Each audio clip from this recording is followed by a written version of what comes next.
Maraming salamat sa araw na ito. Tayo po ay, sabi nga ng awitin, at magtagal ako sa piling.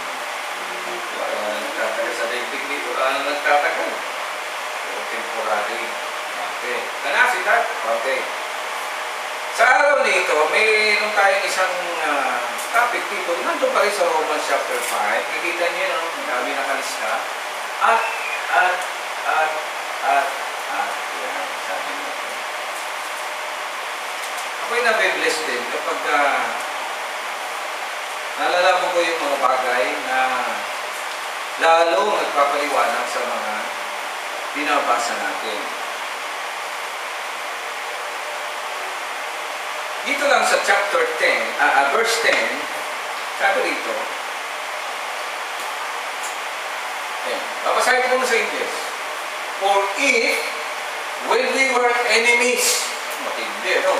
When we were enemies, we were reconciled to God by the death of His Son. Much more, being reconciled, we shall be saved by His, by His life. And not only so, papahapon ko sa verse 11, but we also, in God,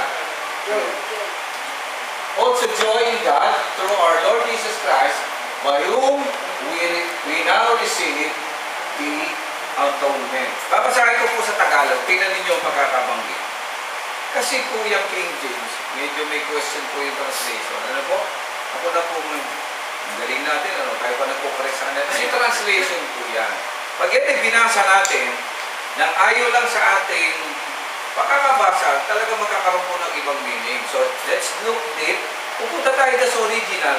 Tingnan nyo pagkaka-translate. Ito maganda pagkaka-translate. Tama po ito. Okay, ang sabi. Dati, tayo yung mga kaaway ng Diyos. Ngunit ngayon, tinatanggap na niya tayo. Ito ang tama translation, mga kaibigan. Wala po yan doon. Hindi mo sinabing friends no? Dito sa Tagalog, magandang pagkakatranslate niya. At tama po ito. Tayo mga kaibigan, alang-alang sa pagkamatay ng kanyang anak, kaya tiyak ang pagkakaligtas. Tingnan niyo yung salita, kaya tiyak ang pagkakaligtas natin sa pamamagitan ng pagiging buhay ni Kristo. Verse 11, hindi lamang ito, nagagalak tayo, nagpupuri sa Diyos, sa pamamagitan ng ating Panginoon Supriyo, sapagkat dahil sa Kanya ay tinanggap tayo ng Diyos na mga, wala nakasulat, ang sinulat po ay atonement, at sabi nga sa mga ng scholar, it is not a good translation, kasi ang Tagalog nito, sabi rito, at tinanggap tayo ng Diyos na mga kaibigan. Tagli tayong lumukod, dakilang Diyos, maraming salamat sa mga salitang nagbibigay ng kalakasan sa bawat sa amin. Paliwanag mo ito, Lord, talagang lahat ng ito ay magpapatibay sa aming pananalig sa iyo. Ito ang bubukas ng aming puso't isip upang lalo namin manuan gaano kami kahalaga sa iyo. Purihin ka. Salamat kami sa mga minutong lilipas at mga sandali. Bless us in Jesus' name. Amen. And amen. Nung nakaraan, ang pinunto nating salita ay salitang itinakda. No? Itinakda. Isang salita na mahirap intindihin yun. No? At dito natin malalaman sa pamamagitan ng mga talatang yun. Ayan, yung at, lahat ng yan ay mayroong isang magandang kahulugan para sa atin. Hindi ibig sabihin, ganun ako katalino para hindi po. Because itong mga huling panahon, sa akin mga siyempre, nag-aaral pa sa salisi, ngayon ko nakikita ang tunay na kahulugan ng salita ng Panginoon Diyos. Tandaan natin, sabi ng Biblia mismo, right, hindi pwedeng dagdagan, at hindi pwedeng bawasan ang salita ng Panginoon. Yun ang isa sa napakagandang quality niya. Yung, kung ano, what is written, sabi nga sa English, it shall be done. Kung ano na yung nakasulat, yun na yun. Ang problema nga magkamisan, yun nga ba ang nakasulat? Lalo higit, pag translation na ang binabasa natin. Kasi translation po ito mga binabasa natin. Pupunta ka ngayon doon sa original. Tama? Pupunta ka doon sa original. At kapag nakuha mo yung original meaning, kung makikita, yung pala siya. Bakit nga ba sa sanlibutan ito? Importante yung original. Kami sa kasalukuyan ay nang problema sa mga certificate. Kasi ito hindi na. Diba? Mga birth certificate, marriage certificate. Ano ang usually problema dyan?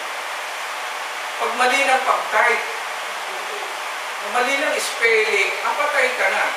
Ako nga po, sabihin ko sa'yo, na-realize ko, wala pala akong pangalan, wala pa akong apelido. Po. Eh, umabot ako, magsi-63 years old na ako eh. Wala pala akong pangalan, wala pala akong apelido. So, sabi, anong payo? Pumunta ka doon sa nag-register. Pagpunta ka doon sa yung magulang ko pala, inayos nila. Inayos po nila. Tingnan nyo mabuti. Inayos nila. Nagkaroon ako ng pangalan, ng apelido, pangalan ng nanay at tatay. Ang problema, walang birthplace. So, nag-usap kami doon sa PSA mismo, sa main. Ilabas yung dalawang papeles. Yung isang original at yung isang ginawa. Tingnan nyo mabuti. Pinagkumpara. Anong sabi nung administrator na sa lamesa? Sir, may problema po tayo dito sa mga mo. Kaya nga lang po, yung correction na ginawa, hindi rin po pwede. Doon po tayo sa original. Kasi yung original, walang pangalan, walang apelido, pero may pangalan ng nanay ko. Sabi niya, ito pong ginawa, kahit na siya parang ayos na, kasi nakaano na sa PSA, ika-cancel po natin. Paunawa ko sa inyo, kasi ang unang pong registration ninyo, original talaga sa Maynila. Sabi, ako po pala isang Manilenyo. Isang maglenyo. Kaya kami nagpunta ni Sister sa Manila City Hall. Sabi, ano po problema nyo? Tinignan nila mga kapatid, naroon nga. Kaya wala akong pangalan. Nalaman lang na ako yun kasi nandun yung pangalan ng magulang ko. Naintindihan nyo mga kapatid. Minsan nag-register din ako sa LTO, kukuha ng lisensya. Di okay na, no? Sabi lang ng LTO, sige po, pumirma na po kayo. Kasi computerized na ganyan. Di pumirma ka, ang pagpirma ay computerized, di ba? Hindi mo nakikita yung ginagano mo lang. Pero may monitor na tinitingnan mo lang. Ang sabi sa akin, ano yung sabi sa akin ng nando sa, Sir, iba po yung pirma ninyo dito sa original. Kailangan po, gagayahin ninyo yung original. Ulitin po ninyo yung pirma. So yun na lang, kagayahin mo mga kapatid. At nung tumama na, sabi niya, okay na po yan, sir. Isang lesson ang natututunan natin sa ako personal. Na mga bagay na original, hindi mo kayang matutunan. At ang salita ng Diyos, original po ito. Sabi nga ng mga scholar, sa original, ang Genesis 1:1 ay 7 words lang. At alam nyo mga kapatid, ang number 7 ay may kahulugan sa kanila. At ang number 7 ay may kahulugan complete. Nung tinranslate sa English, naging 10 na. Yung word siya. Di ba kabilin-bilin na wag nung dadagdagan, mabawasan. Pero hindi mo rin masisi yung nag-translate kasi gusto nila itong maipaunawa sa mga babasa. Pero hindi nila nakita. Sa bawat pagbago ng letra nito o ng salita nito, nagkakaroon ito ng ibang meaning. So, saan tayo pupunta? may pagkukulang ang mga unang tao o mga eskolar na gumawa nito. Sa pag-ahangad nila mga kapatid na ito ay madalas sa kanila, nilampasan nila ang mga katotohanan ng batas ng Diyos. Huwag mong dadagdagan. Huwag mong mabawasan. At ito nga pumasok sa isip ko, sabi ko sa susunod, na ako'y mga nalang mag-share, pupunta ka muna dun sa original, huwag kang masyadong magtitiwala sa mga binawasan mo ngayon. Tayo lumaki ganito ang sabi sa atin, magbasa kayo ng Biblia, amen. Magbasa ko tayo dyan ng salita ng Diyos. Pero hindi nila sinabi na yung binabasa natin, puro translation at interpretation. Kaya pala ako nagtataka, bakit napakaraming denominasyon, kasi iba-iba sila ng pag-interpret. Samantalang ang mga Hudyo hanggang ngayon, yun pa rin kung ano po yung sa panahon ni Moses, alam niyo hanggang ngayon, yun pa rin, hindi po nabago. At nakapagtataka sa kanila, nung lumabas sila mga kapatid, sa Egypt, alam ba ninyo sila ay halos kalahating milyon. Hanggang ngayon, sabi nga lang, alam niyo kung ilan lang sila? Ganun pa rin. 5 milyon hanggang 6 milyon pa rin sila sa saan po yung panahon. Ibig sabihin, kung may namamatay sa kanila, may napapalitan. Hindi sila na-overpopulated. Hindi katulad ng Pilipinas, grabe na tayo eh. Sumubra na naman tayo. Namatay ang isa, 10 ang kapalit. Ay, wala pa naman mangyayari. Sa Panginoon Diyos, sa kanila, in-apply yun eh. Namatay ang isa rin ang kapalit.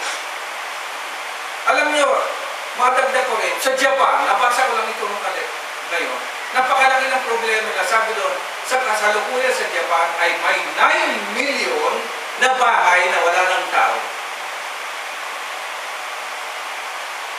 So, bakante na po lahat ng kasi ang ugali nila, masyado silang independent. Pag nag-asawa na yung isa, aalis na. Hanggang sa ikaw tatanda ka sa loob ng bahay, wala namang gagawa na, ano mangyayari? Mamamatay ka, walang mag-aasikaso ng bahay. Bakit? Walang kapalit. Nakita niyo extreme? Ang Pilipinas, sobra-sobra. Sa kanila naman, kulang na kulang. So yung sobra at kulang ay dangerous na karakter yan. Kaya ito, ang target ko mga bilang inyong pastor, dun ako ngayon sa tamang pag-interpret nito mga kapatid. At ako'y nagpapasalamat sa Panginoon. Kahit ako nahihirapan magkamisa, at pag nag-isip ako na kumukulo yung mga kasigura, nagiging acidic, problema sa loob. Pero di ba rin sabi ko rin, basta ito ay maunawaan. At isa sa pinakamagandang makikita natin word ay yung tinatawag na taas mo sa verse 10. Tinatawag na yun. We were reconciled. Ano ang ibig sabihin ng salitang reconciliation? Ano yung reconcile? Di ba? Ito kasi, Old English, ano po? Pero pag translate nyo sa Modern English, anong meaning?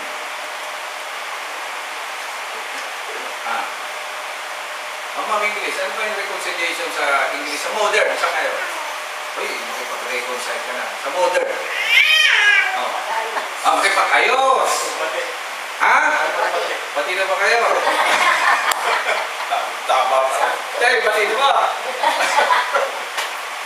Sorry. Hindi ko sinasadya. Pero yun nga reconciliation. Bakit nagbabati? Bakit nag-aayos? Kasi nagkaroon ng problema yung dalawang panig. Minsan ikaw may kasalanan, ikaw makikipagbati. Reconciliation. O kaya siya may kasalanan, katulad ng kwento kanina, siya naman makipagbati. But in this case, ang reconciliation nito patungkol sa ating Panginoong Diyos. Amen. Which is, ni minsan, hindi nagkasala ang Diyos sa atin. Ignore. Amen. Hindi po nagkasala kahit kailan. Sabi na ulitin natin, kahit kailan di ka nagkulang, wala pong atraso ang Diyos sa atin. Sa madaling salita, kung dalawang panig lang ang Diyos at tayo, sino ngayon ang may atraso? Tayo. Kasi tayo ang nagkasala. Pag dito makikita nyo, ginamit yung word na reconciliation, nang ibig sabihin dito ay hindi pakikipagkasundo. Pagsasayos kundi pagiging kaibigan. Di mo kanta tayo ng kaibigan, kaibigan, di na sino pa ang tutulong sa'yo kundi ang tulad niya. Kaibigan mo ako. It is between God and man. So ito magandang po. So friendship, sabi nga ng Panginoon sa Kristo, in John chapter 15, hindi ko na kayo ngayon itinuturing na alipin. Sabi niya, John chapter 15, verse 6, basahin, tinuturing ko na kayo kaibigan. Kasi ang alipin, hindi niya alam ang ginagawa ng amo niya. Kung alam niya mang minsan, hindi niya pwede itong ipatupad. Kasi, utusan ka lang eh. Wala kang authority o karapatan na gawin yung pinagagawa ng amo mo. Kung di pa sa iyo yan iutos, hindi mo pwedeng gawin. Amen. Naintindihan niyo mga kapatid? Hindi ka rin pwede sumagot-sagot kasi kung ano yung sasabihin lang niya, yun ang may authority. Yun ang mahirap. Gano'n ang alipin at ang amo. Pero sabi dito ng Panginoon, ngayon, hindi na kayo magiging alipin. Kasi na-share ko na sa inyo ang salita at ang spirito. Sabi nga, tatawagin ko na kayo kaibigan. Even si Judas, kaibigan. In fact, sinasabi ng iba, si Judas Iscariota ay isa sa matalik niyang kaibigan. Yan ay makikita niyo sa aklat ng awit. Ayon sa prophecy, one of your dearest friend will betray you. Totoo ba na ang pinakamatindi mong kaaway ay ang iyong best friend? Totoo po yan. Hindi mo siya ako serious mo. Serious. Pero totoo yun eh. Kung sino yung best friend mo, siya ang pinakamatindi mong kaaway. Bakit? Kasi nakikilala ka niya at nakikilala mo siya. Hindi mo mabigat mga kapatid. Yun yung sa tao. Pero uulitin ko, nung ginamit ang salitang ito, walang problema ang Panginoong Diyos. Wala siyang pagkukulang, wala siyang kasalanan. And yet, sa pamamagitan nitong binasa natin, dahil lamang sa isang bagay, hindi lang basta bagay, kundi dahil sa ginawa ng kanyang buktong na anak ang Panginoon sa Kristo, tinuring niya tayong kaibigan. Amen. Tumingin kayo doon sa salitang yun, mga kapatid. Yung salitang at. At. Dito ko na-bless. Dahil ang salitang ito ay future na i-convert sa past. Sa atin baliktad, ang nauna sa atin yung past, present, future. Sa salita ng Diyos, at itong na-realize ko, sinasabi ito ng eskola, sa salita ng Diyos, lahat nagsisimula sa future. Tapos nagiging past. Di ba, baliktad tayo? Kung titignan mo ang buhay natin ngayon, ito palang buhay natin, nakita na sa future, ginagawa mo na lang, it becomes your past. There is no such thing as present, mga kapatid. Pero sa filosofiya natin, akala mo yung nangyayari sa iyo ngayon, hindi kasalukuyan.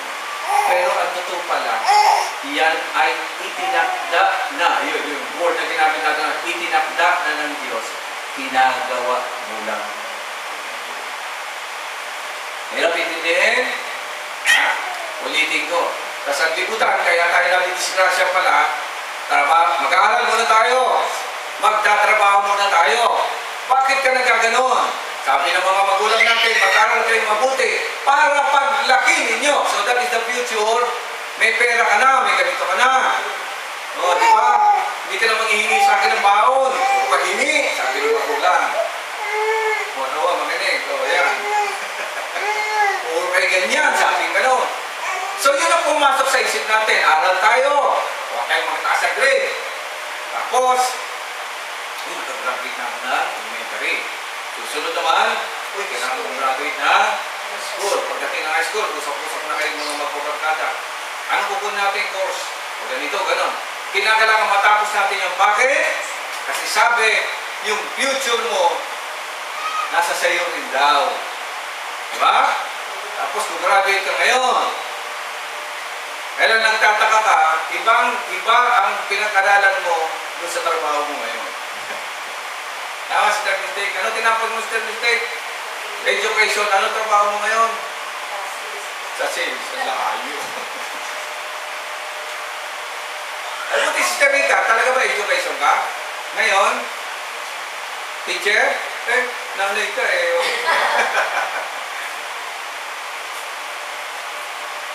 Yan ba pumasok sa future na alam mo na magiging nanay kaysa nanay?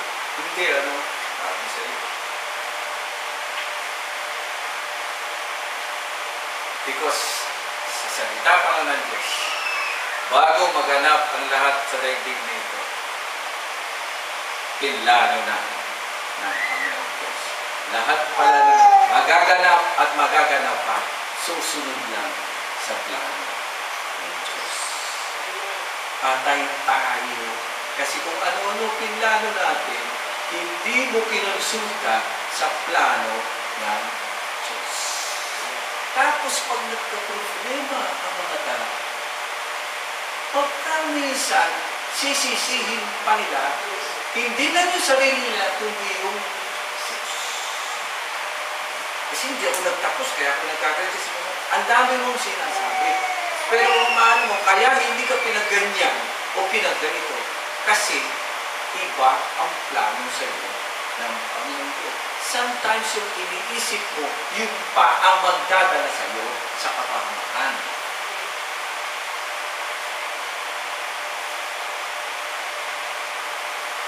Without any offense, teacher. Sabi ba, minsan narinig ko, alam mo, yung mga teacher ko sabi, napakaraming utang mo. Bakit nga nang gano'n? Napakaraming kong utang. Sabi ko, naisip-isip mo nga nung isang ano, buti na lang din ako teacher, bakit? Sabi nung usap, ay akalain mo ba naman, pag nandun ka pala nagtuturo, minsan ayaw mo mangutang, bibigyan ka ng credit card, bibigyan ka ng ano-ano. At yun do'y, iwan ko sabi ko, kaya tuloy, gusto ko na akong utang, kakautang ka. At sometimes, sa ano rin ang tawag dito, ng profession mo, napipilita ka tuloy, pumunta rito, gumawa ng gano'n, wala ka naman pera, utang ka. Kaya yun, kawa na. Bago ka matanda ka na, puro ka utang. Gusto ka ng Diyos yun? No, in fact, in reconciliation, ang salitang reconciliation, ibig sabihin, babayaran niya ang lahat ng utang.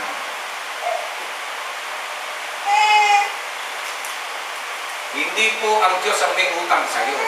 Ikaw ang may utang sa Diyos. Hindi po ang Diyos ang may kasalanan. Ikaw ang may kasalanan sa Diyos. Pero kahit ano pa man ang sabihin natin, tandaan niyo ito mga kapatid, pinawali-walayan ng Panginoon kasi gusto ng Diyos, bumalik ka sa Kanya.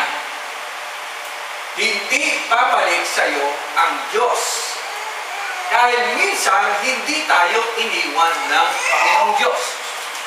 Tayo ang humiwalay sa Panginoong Diyos. Ang meaning kasi ng kasalanan is separation. Death, separation. Yan ang ibig sabihin. Sino bang namatay? Sino bang nagkasala? Tayo. Hindi ang Panginoon Diyos. At kaya pag binasa niyo ito, napakaganda ng verse na ito. For if, when we were enemies, doon mo kalaban tayo ng Diyos. Pero hindi nakatubigan Diyos na ituring kang kaibigan. Sa isang paraan, anong paraan? Sa pamamagitan ng kanyang bugtong na anak. Anong ginawa ng bugtong na anak? Siya ang namatay, kapalit mo. Eh, sino pa ba po ang hindi aayaw dyan? Sino ba sa atin, sa sanlibutan ito ang aasa sa pag narinig nyo, magkano utang mo? 100,000 po. Tapos sabihin nung kausap mo, ako na magbabayad mo. Hindi ka matutuwa. Eh, yun niya sinasabi ng Diyos, anong ginawa mo kasalanan? Napakarami po. Tapos sasabihin ng Panginoon, huwag ka nang mag-alala. Yung bugtong kong anak, ang tutubusak sa kasalanan. Hindi ka pa matutuwa. Mas lalo ka matutuwa dapat. Pero hindi yan na-realize ng mga tao sa panahon ngayon, mga kapatid. Ang nakaka-realize lang yan, yung mga napahayagan ng ganitong mga salita, nagpapaliwanagan na ang buhay pala natin ngayon matagal na itinakda ng Panginoon. He converts the future as our past. Lahat ng nangyayari sa buhay natin, dinadaanan natin ngayon dahil ito ay makakatulong para ma-realize mo higit ang Diyos sa lahat ng bagay. Kung walang Diyos, wala po tayo. Sino nakipag-reconcile?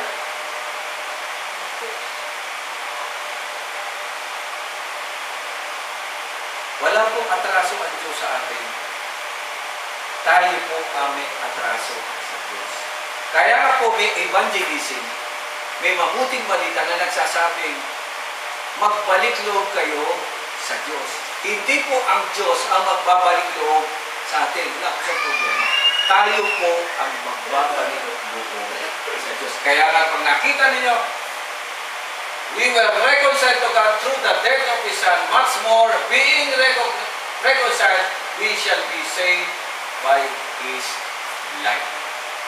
Sa pamamagitan ng buhay niya, amen, siya ngayong nagliligtas sa bawat isa sa atin. Madaling salita, mag-focus ka sa buhay ng Panginoon sa Kristo. Nariyan ang sekreto ng biyaya ng bawat isa sa atin. We are friends, diba? Ano mo hindi yun, Pastor Joy? Friends again. Again. Kasi nga, dati naman talaga walang problema ang tao at ang Diyos. Nagka-problema ang tao, kinakailangan ma-reconcile, kailangan magkipagkabing, hindi po ang Diyos ang makikipagkaibigan. Tayo ang lalapit sa Kanya. Hindi siya ang lalapit sa atin. Maliwanag po yan. Sa maikling mga panahon yan, sana po meron akong na-share sa inyo. At ulitin ko yung salitang hindi po napuputol. Pagkaibigan ka ng Diyos, hindi na po napuputol ang pagkilos ng Diyos sa atin. Palagi nihat. Kasi ang salita ng Diyos, addition. Wala po subtraction. Like for example, pinagpala ka ng Panginoon, bukas meron na naman. Hanggang sa ilang taon, hindi po yan matitigil. Kapag ikaw ay natigilan na wala naman kapatid, ibig sabihin, may problema ka, hindi yun ang Panginoon Diyos. Amen? Yan lamang po ang aking may share sa inyo mga kapatid para sa araw dito ng ating araw ng pag-awit at pagpupuri at sana po nakatulong ito kahit kaunti. No? Na huwag tayong mag-iinawa na kaya tayo maawit ngayon. Hindi po yan para sa amin. Ito po ay pasasalamat natin at tayo'y nakabalik sa Kanya. Amen? So, yung mga lyrics niya, nakikita niyo, makikita ano man ang inaawit niyo, nakakarating yan sa Panginoon Diyos. At po natutuwa ang ating Panginoon Diyos. Amen? So, minsan pa tayong mawit. Mawit pa tayo eh. Wala nang ikay. Maganda yan. Aking Diyos. Yung tinawit natin kanina. Ayan. Ayan. Aking Diyos. Awitin nga natin muli. Bago tayo dumako sa ating communion, napakasarap isipin na sa kabila ng lahat ng ating pagkukulang sa Kanya ay kaibigan na tayo ngayon ng Panginoon. Sabi niya, dalangin ko ito'y tanggapin mo at sana magtagal sa piling mo. Natuloy natin kung ito tagalay ko ngayon, i-amitin natin. Magkiyan, magkapatay ka. Nang ika'y makilala